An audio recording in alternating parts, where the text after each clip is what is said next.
the golden canary hand-raised for Qin Shao, the second young master of the Qin family. My only job is to keep him in line with love. No street racing, no brawling, no fooling around. It's always worked, so I've been drawing 2 salaries without complaint. Until the day I teared up again and pleaded, "Ah Shao, don't race tonight, I'm terrified." He only clicked open a cigarette and drawled, "Relax, your man's unbeatable." A premonition tugged at me. I turned and saw the spoils of the race already waiting on the platform. A girl in a white dress, eyes lowered, all helplessness and lace. Hell, double salary gone. I went quiet, pulled out my phone, and sent the elder Qin a resignation letter. Qin Shao is a scourge in human form. He street races and sends other cars flying. He fights and parks rival heirs in the ICU. He never says no to any girl, so their families yank one another's hair out and then storm the Qin gates. Thanks to his highlight reel, the Qin group stock price surges and crashes like a heartbeat. One day a secretary led me to the elder brother, Qin Fanyan. He sat with one long leg crossed over the other, surveying me in silence. "This is the prettiest at Huangji Pavilion," the secretary murmured. After an eternity, Qin Fanyan looked away, wrote a figure on a check, and had the secretary hand it to me. I glanced at the amount, paused, then smiled brightly. "So you want to keep me, young Master Qin?" The secretary explained. It was for the second young master. Then came the briefing. Shao likes long hair, white dresses, soft voices, no sharp edges. Feed him honey, never vinegar. When the secretary finished,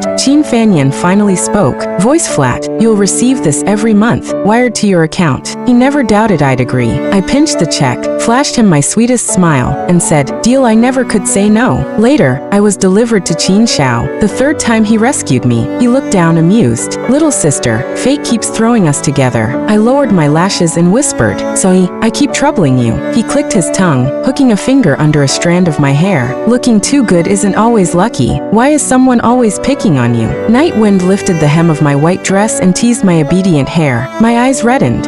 I'm used to it. Always been this way. His friends spilled out of a bar looking for him. One reached to pinch my cheek. "Where did you fish up this beauty, Shao? Such soft skin." Shao slapped the hand away, scowling. "Back off." The others laughed it off. "You blind?" Obviously Shao's girl. When they left, real tears slipped out. I clutched his sleeve. He didn't shake me off. I looked up, trembling. "Because you're here, they won't dare bully me." He brushed a tear from my lashes with a knuckle. Do you have a girlfriend?" I asked, voice shaking. The wind was cold. I shivered. Shao bent and lifted me into his arms. "Not now, not planning on one," he drawled, snuggled against his chest. I murmured, "It's okay, I don't need a title." He'd expected that. The adoration of a young girl is obvious and incandescent. He set me in the passenger seat, kissed me once, and said fine. Everything went smoothly. In everyone's eyes I was gentle, beautiful, unaware of Shao's background, simply in love with him. So in love I feared every race, every fight, every other woman. With no official status, I couldn't throw tantrums. All I could do was beg through tears. Luckily, Shao was fond of me. When I cried, he gave in. For a long stretch he behaved. Shopping, movies, trips, photos, lazy mornings. His friends said hell had frozen over. Qin Fanyan tripled my salary. I became Shao's caged canary, doted on and spoiled, the rumored future second Mrs. Qin. Yet I never knew if Shao was serious or just chasing novelty. One thing I did know, Qin Fanyan would never allow an ex-hostess from Huangji Pavilion into the family. Even if on my first night there I'd been taken straight to him, in their eyes the privilege of breathing their air was already my jackpot. So when I tearfully begged Shao not to race again, he only lit a cigarette and said, "Relax, your man's unbeatable." For the first time outside bed, he refused me. My eyes brimmed. I whispered, "Ah Shao." He didn't look back,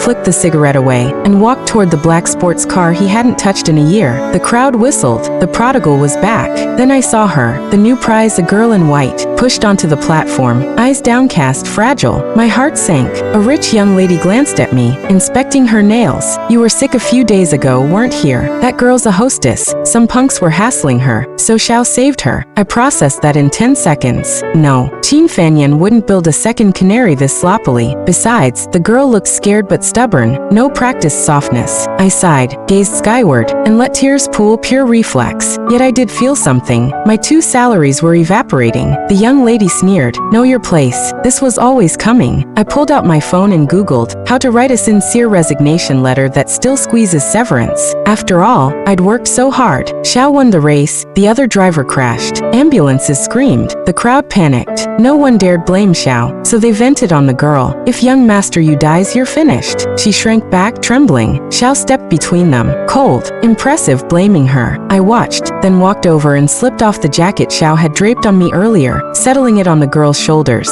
"It's cold at night. Be careful," I said gently. Meeting Xiao's questioning gaze, I smiled wryly. "You once helped me on a night like this." The girl looked bewildered. "Who is she?" she asked Xiao. He didn't answer, only kept staring at me until my smile cracked. "Great, forget bonus. This month's pay was probably docked." Wait, would they sue me too? The thought made me shudder and hurry away. Xiao didn't follow. Someone took the girl to change out of her sweat-soaked dress. I was drenched too, hands shaking. I opened my email and fired off the resignation letter. Heartfelt gratitude, careful phrasing, cut all ties before blame could land. My phone rang. Huangji Pavilion's supervisor. "Xiao, how can you come tomorrow? You left some things in your locker." "Sure." I went home to the tiny apartment I'd secretly bought, swapped SIM cards, and stayed up gaming until dawn. I slept all day, then shuffled back to the club in a t-shirt, shorts, flip-flops, face scrubbed clean. Freedom smelled like instant noodles and Wi-Fi. The supervisor greeted me, led me to my locker, asked no questions. As I turned to leave, a familiar lazy voice echoed through the lobby. "She worked here?" I froze. "Yes," the white dress girl whispered. Footsteps, chuckles. "Xiao's really standing up for her. Whoever messed with her is screwed." I slipped on a mask and tried to slink out the side. "Shen Weihao," someone blurted. "Seriously? Mask plus bedhead and they still recognize me?" I shook my head like I didn't know them. The supervisor stepped in smoothly. "Who? Let me show you to your private room." Gratitude flooded me until a hand clamped around my wrist. Xiao's voice cut through the chandeliers. "Look at me. Take off the mask." I stared at the marble floor, deaf. Silence stretched. Then a soft moan. "Ah, Xiao, my stomach hurts." A few seconds later he let go and went to her. I walked out, heartbeat drumming, and only when the taxi pulled away did I realize the cedar scent clinging to Xiao had been replaced by faint florals. They'd spent enough time together for perfume to swap. Days blurred, sleep, eat, game, binge dramas. Every second with Xiao had cost me enormous energy, sculpting myself into his ideal. I hate white dresses, detest Western food, despise stilettos. I'm no perfect canary. Now life was perfect. Until the internet exploded. Young master, you critical. Media roasting Xiao, Qin group stocks nosediving. I scrolled, unsurprised. The yes-only son, born when his parents were already gray. Of course the storm wouldn't be smothered this time. These past few days have been pure carnage. I was secretly gloating, assuming Qin Fanyan must be tearing his hair out over the mess Qin Shao had made, until the melon I'd been eating slapped me in the face. I stepped out to buy a watermelon, and was immediately escorted by bodyguards who'd been waiting downstairs for ages, straight to Qin Fanyan's office. Whether it was my imagination or not, the air conditioning felt even colder than last time. He didn't look frazzled or exhausted, just the same icy calm. "Long time no see, Miss Shen." I stayed silent for a moment, then answered guiltily, "President Qin." This time the office held only the two of us. "Miss Shen, you seem to have forgotten what you promised me." He lifted his chin slightly, dark eyes resting on me. I gave a sheepish laugh. "Xiao has fallen for someone else and wants to stand up for her. There's nothing I could do." He said nothing, merely watched me with the natural condescension of a man at the top. The air congealed. Finally I murmured, "You could always hire someone else to handle Xiao." That girl's words carry more weight than mine now. Qin Fanyan curved his lips without warmth. "Not everyone is like you, motivated solely by money." I blinked, instinctively feeling insulted, but his tone was flat, as if stating a simple fact. Clearly he'd already approached the girl, and she'd refused. So why come for me? I pressed my lips together. He raised his eyes and measured me unhurriedly, then said evenly, "Young master Yu has asked for you, by name, to be his private caregiver." Caregiver? Me? My first reaction. Does Xiao know? It was an obvious slap at both Xiao and me. Even if Xiao no longer cared, he shouldn't have to stomach this. "Your employer is me." Qin Fanyan tapped the desk. Oh, Xiao didn't know. Fanyan intended to use me to placate Yu Yinqi and Yu family's wrath. I sighed. "Didn't you see? I already quit." President Qin. The office went quiet for a few seconds. I lifted my lashes and stared straight at him. "But I can come back. Different position." "Of course." The subtext. "Name the salary." Though Yu Yunqi's demand was humiliating, I didn't feel humiliated. Being a caregiver sounded far more respectable than being a caged canary. Qin Fanyan's expression was unreadable. After a long moment he rubbed his temples, tore off a check, and slid it across the desk. "Fill in whatever amount you want." A flicker of envy. Shao always had someone to clean up his mess. Then a flicker of pity. This time Shao had poked a hornet's nest. I picked up the pen cheerfully and added a string of zeros. I knocked on the hospital room door. A lazy voice floated out. Come in. Inside, the man's left arm was in plaster. He reclined against the pillows like he was on a beach vacation instead of a hospital ward. Apart from being pale, he looked exactly the same, languid, mischievous, and notoriously generous. I offered my professional smile. Young master, what may I do for you? His gaze swept me from head to toe. I thought you'd cry and refuse to come, so my fragile canary persona was that convincing. I sighed softly. Since it was Shao who hurt you, of course I must do my part. He studied me, half smiling, as if doubting every word. After a beat he drawled, It's hot. Help me take off a layer? I paused, then lowered my eyes and began unbuttoning his gown, revealing bandaged ribs, pants as well. Now he hesitated. Sure, I shouldn't have tried to outshame him, but the words were out. I bent to reach for his waistband when the door exploded inward. Get out of my way. I want to see how badly the bastard's hurt, always dumping his problems on my brother. Before I could react, the door slammed against the wall. I froze, hands still on the drawstring. Silence, thick enough to slice. Yu Yinchi rescued the moment, lifting my hand away with deliberate tenderness. So many people later. The next second a fist whistled past my ear. Instinctively I spun and blocked in front of you. The punch stopped a centimeter from my face. I exhaled, professional integrity. Protect the patient who paid me. Xin Weihao, a hoarse, furious voice detonated beside my ear. I met Qin Shao's bloodshot eyes and nodded awkwardly. Good afternoon, young Master Qin. His grip on my wrist tightened. What are you doing here? Isn't that obvious? You raised a brow. Shut up, Shao snarled, fingers bruising my jaw. Tell me, why are you here? I weighed my words. I couldn't mention his brother's check. He's injured. I'm looking after him. Fated? Love at first sight. Shao's voice dropped to ice. You chuckled. Don't scare her. The air crackled. One of Shao's entourage tried to mediate. Maybe Weihao's jealous. Testing how much she means to you, bro. Shao glanced at me, questioning. I scratched my cheek non-committally. Come home with me, Shao ordered. No, you and I spoke in unison. If the job's unfinished, the check gets clawed back. Shao laughed in disbelief. Enjoy cuckolding me now? Another friend urged. She's just upset you helped Ling Ling because she reminded you of her. Deep down she still cares. Apologize, Weihao, and go home. I was suddenly exhausted. My early pure devoted canary act had been too convincing. Lightning struck. I covered my face and burst into theatrical sobs. Shao, you hurt him. It's your fault. I have to take responsibility for you. Shao's brows knitted. The others nodded wisely. See, still the same soft-hearted girl. She wants to shoulder your blame. Damn it, what blame? Shao cursed, hauling me toward the door. Bodyguards blocked us. Yu's voice drifted after. Leave if you want, but don't take my employee. Shao's smile was lethal. She's my woman, common knowledge. Yu's chuckle was soft. Ask her if she wants to go with you. Every gaze pinned me. I pulled free, tears streaming. I have to take responsibility for you. Shao. The corridor went dead. He stared a few seconds, then turned and left without a word. His entourage followed. The last one glared back. Is saying sorry to Shao so hard, Xin Weihao? I remained silent, returned to the ward wearing my heartbreak mask, and met Yu's amused eyes. Bravo, he drawled. I wiped my tears, picked up an apple, and began to peel. I'm a caregiver now, not a canary. No need to perform for you. How much did Fanyan give you? He asked idly. I feigned ignorance. Who? He didn't press, only toyed with his phone while I peeled apples, pears, peaches. Then a screen flashed in front of me. Grainy footage of a slim girl sliding onto a man's lap amid pounding music. Breathy murmurs of Shao Ji Ya Shao. I pretended not to see, until the clip erupted into a vicious brawl. Screams everywhere. I shot to my feet.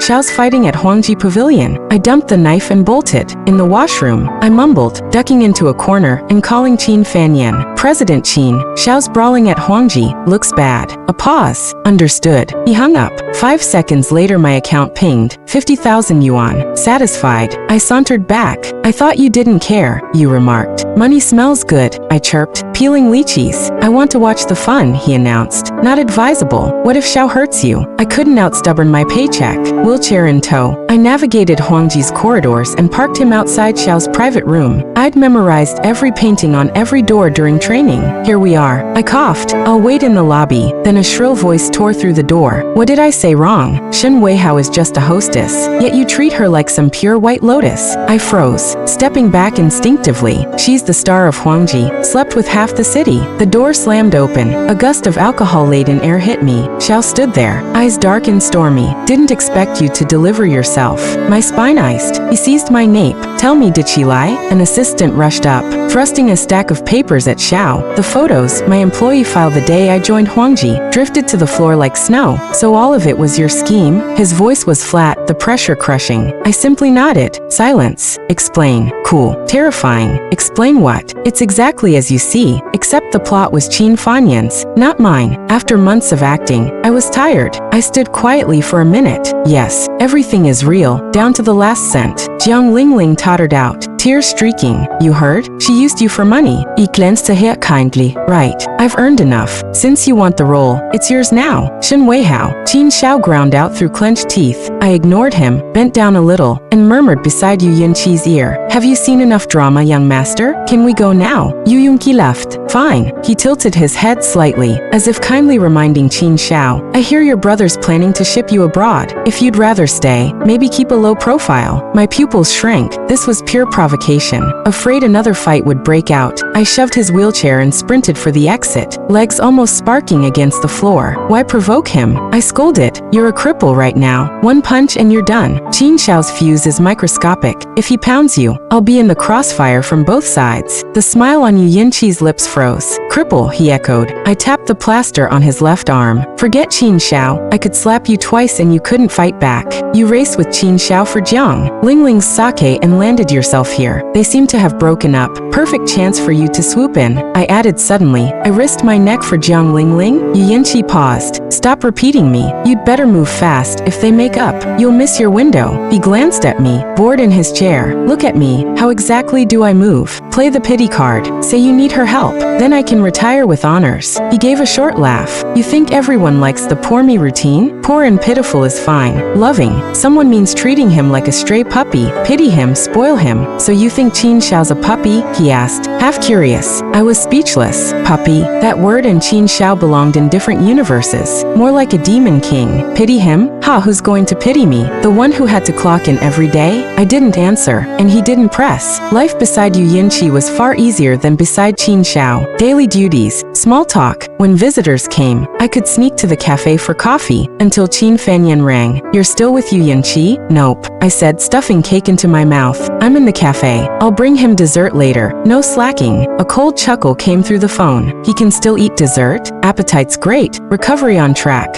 Bonus time. The next second, you're off duty. Come to my office now. Oh, I packed the dessert anyway. Common courtesy to say goodbye. Outside the ward I heard a stranger's resigned voice. You wrap yourself up like a mummy every day. Why? Arms and legs are fine. Throw money at the problem. Qin Shao can be bought, you can't. You said nothing. The stranger went on. Shen Weihao? Scare her a bit and she folds. She's timid. Don't get soft. You gave a soft, unreadable laugh. Timid. Before the man could continue, you warned coolly. She'll be back any second. The friend sighed. Fine. But don't fall for your own game. Look at Qin Shao, refusing the arranged marriage, kicking up a storm. So Qin Shao didn't believe you was badly hurt, because he wasn't. No wonder Fanyan's earlier chuckle had been icy, and that arranged marriage refusal? My eyes lit up. Was Fanyan calling me to play gentle persuader again, while the meter ticked? I do love these rich young masters. Arrogant, yes, but creative and paying me. I strolled into Fanyan's office with a breezy greeting. Hi, President Qin. Handsome, generous boss. What can I do now? Then I locked eyes with Qin Shao on the sofa. I instantly shut up, shuffled backward, and mumbled. Wrong room, carry on, carry on.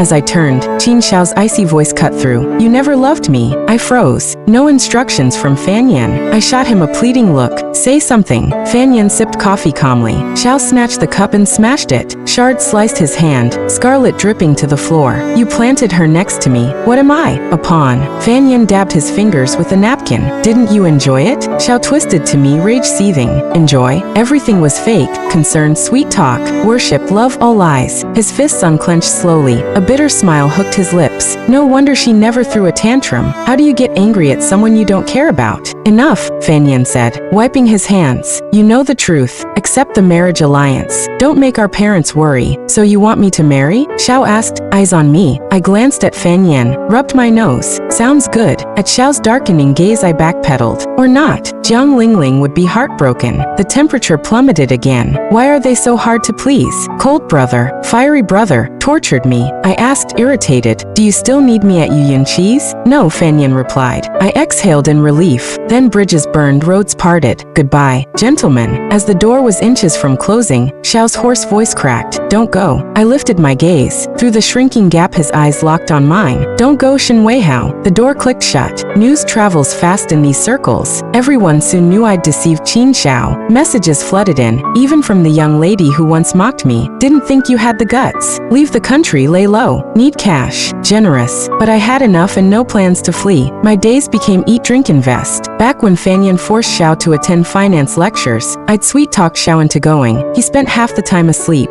half staring at me, but I actually listened and got hooked. After wrapping up that job, I booked a follow-up class. When the lecturer turned out to be Qin Fan Yan himself, no white-haired guru but the same icy tycoon, I felt lightning strike. He must think I'm stalking him. I lifted a hand to shield my face, but his lecture was excellent and his voice hypnotic. Soon I was leaning forward, tucked in the corner. I didn't notice the wheelchair beside me until after class. Yu Yunqi sighed amid the chatter. Was it that good? You were riveted. Scared. Me. How did you get here? Caregiver quit. I'm here to rehire you. I paused. I'm flush. Every investment I made behind Xiao's back is up. No need to work for anyone. I punched his plaster for emphasis. His smile twitched. What? Stop. Pretending. Young master, you. Xiao didn't hurt you that badly. Fun's over. Stop following me. I tipped the wheelchair. You sprang up unsteadily, but stayed upright. We locked eyes. Just then a tall figure stopped beside us. Fan Yan clipped his pen to his collar and swept us with that calm gaze. Lively. Playing here too. I ignored the jab. Brilliant lecture. Professor, sincerely. Maybe my tone sounded like praising a subordinate. Fan Yan's eyes flickered oddly. He glanced at the file in my hand. Planning to invest in this? I shook my head. Huge pit. You leaned over to look. Fan Yan, not entirely stupid. A call came in. My downtown cafe was opening. I told you, go back where you came from. Stop tailing me. I nodded to Fan Yan and headed for the garage. When I reached my car, Fan Yan was already in the passenger seat. I stared. President Qin, is your driver off today? He narrowed his eyes. Does this scene feel familiar? When I was small, I once conned two brothers. I was scavenging leftover buns beside a trash heap while neighbors watched with pity. I didn't care until a boy about 10, dressed like a prince, surveyed the slum in disgust, terrified someone might brush his 5-digit outfit. I tilted my head, tossed the bun, curled up and cried. No one cared until I looked up. The boy was gone. Damn. I bent to retrieve the bun when a shadow fell. A teenager, 15 or 16, stood quietly, features faintly resembling the younger boy's. I stepped back. Want something to eat? He asked. I nodded. We went to a shabby diner. I wolfed down rice while he watched. When the boy arrived, he shrieked, Bro, where do you pick up this beggar? The teen said nothing. The boy eyed me in revulsion. Clothes are gross. Face all sooty. I ignored him and kept eating. Afterwards, the teen offered to take me home. I hesitated. I didn't want to return to the reek of liquor and daily curses of worthless girl. So I bawled. My mom's dead. My dad's sick. I'm collecting bottles for medicine. The boy blinked innocently. People still live like this? I cried harder, partly from anger. Yes, I'm a gutter rat. No need to announce it. They took me away like a stray kitten. Physical exam, bath, new clothes. The boy muttered, cleaned up. She's not ugly after all. Wearing a cotton dress, I stood in the vast villa, at a total loss. The teenage boy seemed very busy. He took a call and vanished. The younger boy, however, tugged me out shopping with shining eyes. My parents are abroad, he said. My older brother grew up too fast. He's got classes and the company to learn. No one plays with me. Now you will. We went to a children's boutique. He made me try on dress after dress, then nodded. You're so fair. White suits you best. It was my first time ever wearing a dress. I rubbed the fabric and whispered, thank you. The boy waved it off, embarrassed. It's nothing. Later, my father called the police. He wasn't sick, just a drunk. I couldn't look at the boy's face after he learned the truth, terrified he'd think my father was bad and therefore so was I. The older boy, Qin Fan Yan, drove me home. We sat in the back, he on the left, I on the right. No one spoke. I still clutched the bank card he'd first given me, the one he'd said, no more picking bottles, about. The money meant to save me had only fed my father's drinking. He must be disappointed. Before I got out, I looked back at him. Qin Fan Yan, if there's ever a chance, I'll repay you, even as an ox or a horse. Those days had been the happiest of my life. Now I'm in the driver's seat on the left. Qin Fanyan rides shotgun on the right. The positions have reversed. I clear my throat. I meant what I said. I'm your ox and horse now. Your father, he asks. Dead, I answer, smiling. Qin Fanyan gives a small nod. My phone rings. Qin Shao. I don't answer. Thank you anyway, I say, scratching my cheek. Qin Fanyan hums in reply. Aren't you going to invite me up? I hesitate a second. Sure, I've a few investments I can't decide on. Since you're here, you can take a look. We reach my building, ride the elevator, step out, and there's Qin Shao staring at me. I blink. You don't have an elevator card. How do you get up? Stairs, he mutters, eyes down. 28 floors, impressive stamina. Then the elevator dings again, and Qin Fanyan steps out. Qin Shao's face cracks. What the hell are you doing here? Qin Fanyan's voice is cool. Problem. Fuck, Qin Shao curses, then grabs my wrist. Let the past be past. Let's start over. Okay, be my girlfriend, my fiancé, whatever you want. I look at him. He seems to take it as encouragement and presses on. I repeat the words he once said to me. Now we don't, and later we won't. I open my door and gesture to Qin Fanyan. Come in. He nods and follows. Qin Shao's lashes tremble. His straight back bends a fraction. Yu Yanqi said Jiang Lingling is your good friend. I helped her because I thought you'd worry otherwise. Good friends. Ha. I didn't even know her name at first. Yu Yanqi and I have our own strange story. He was there when I pretended in front of Qin Shao. And when Qin Shao was gone, he kept catching me mid-rant. Once he even overheard me on the phone with Qin Fanyan. Scared me half to death, but he just smiled, finger to his lips. I didn't hear a thing. After that I stuck to email. Speak of the devil. The stairwell door swings open again. Yu Yanqi blinks at the three of us, then waves. Hi. Qin Shao realizes something, fists clenching, and swings at Yu Yanqi. Yu Yanqi hits back. Chaos erupts. I lean toward Qin Fanyan and murmur, quick inside. Once the door shuts, I hand him the neatly organized investment reports. Which one looks most promising? I grin, teeth flashing.